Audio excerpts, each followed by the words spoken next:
was young, I used to think a lot about what I wanted to do when I grew up.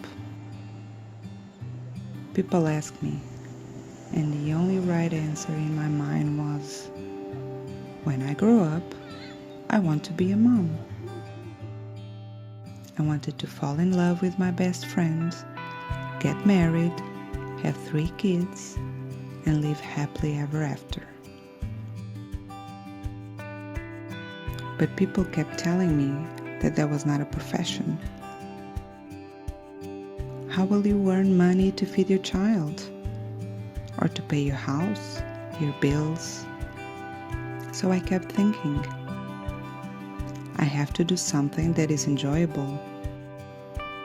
I hated the idea of being behind a desk for hours and having little flexibility of schedules. But how? I liked history, so I thought I could be an anthropologist. But quickly I realized I wouldn't make much money out of that. I was a very good listener, so then I thought I could be a psychologist. That's what I majored in. I was in my last year of master's, doing the 1-year non-paid internship when the Order of Psychology arises. They demanded another 1-year internship, but paid. Then the war began. Companies and institutions didn't want to pay for an intern, and the order demanded a paid internship for you to be considered a psychologist. I wasted almost 5 years of my life waiting for a paid internship. I gave up and I started working in human resources. A 9-to-6 job with no flexible hours behind a desk. That's where I met my husband. So I guess I was, after all, a little bit lucky. We decided to start a family. And when my daughter was born, I was struggling with the idea of putting her in daycare with only 5 months. She wasn't mobile. She was not crawling. And there is only like 2 women to take care of 10 kids. So I guess she would be on a baby chair for quite some time during the day, with no one to play and no one to give her attention. I know this sounds dramatic, but if you are a mother, maybe you will understand. So I requested a 3 months prorogation of my maternity leave. I would be paid less than 1/3 of what I earned, but it was worth it. When I was back to work, she was 8 months. I was still able to work only 30 hours a week instead of 40 until she was 1 year old. So it was nice. When that ended, it was a shock. I was leaving home at 8 a.m. and arriving home at 7:30 p.m. My daughter went to bed at 8:30 p.m. So I had only 1 hour to be with her.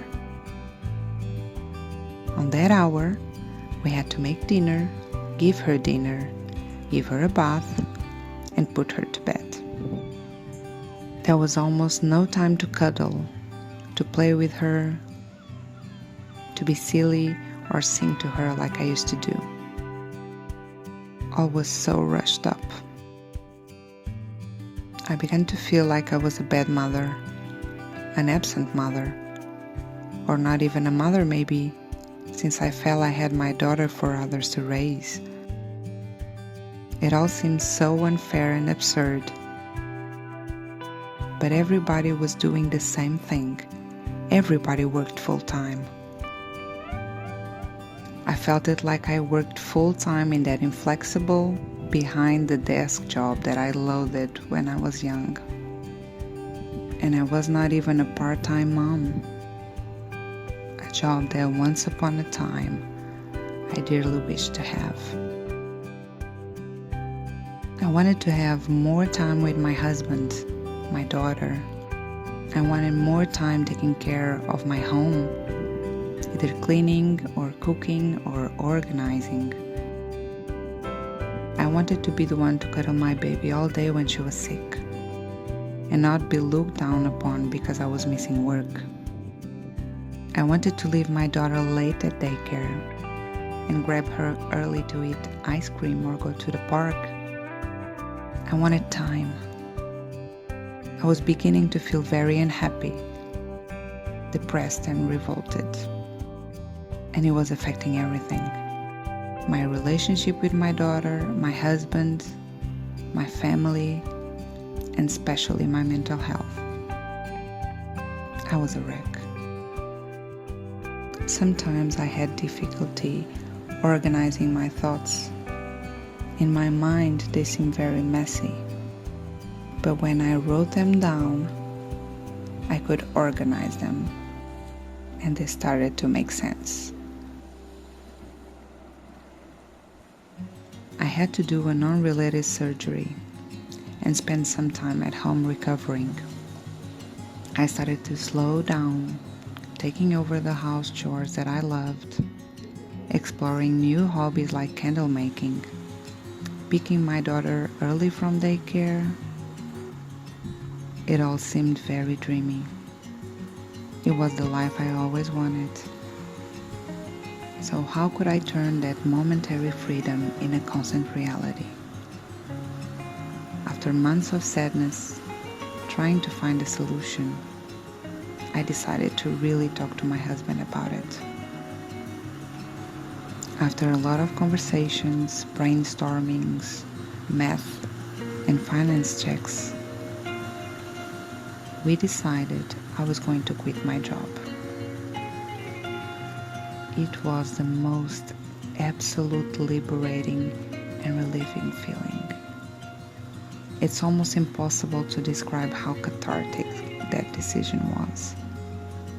I was so happy, and I was hopeful that decision would impact massively the health of our family and my own mental health. I decided I would like to do something for myself as well. Not only to have goals for my day, but also to bring some money to the family. So I started to sell all of the organic products I did and started a YouTube channel. And that's how I am here today.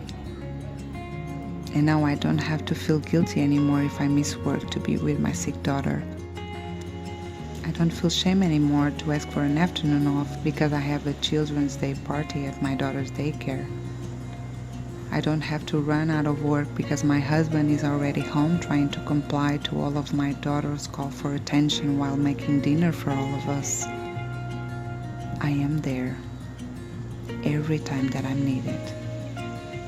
I discovered that I am unreplaceable at home.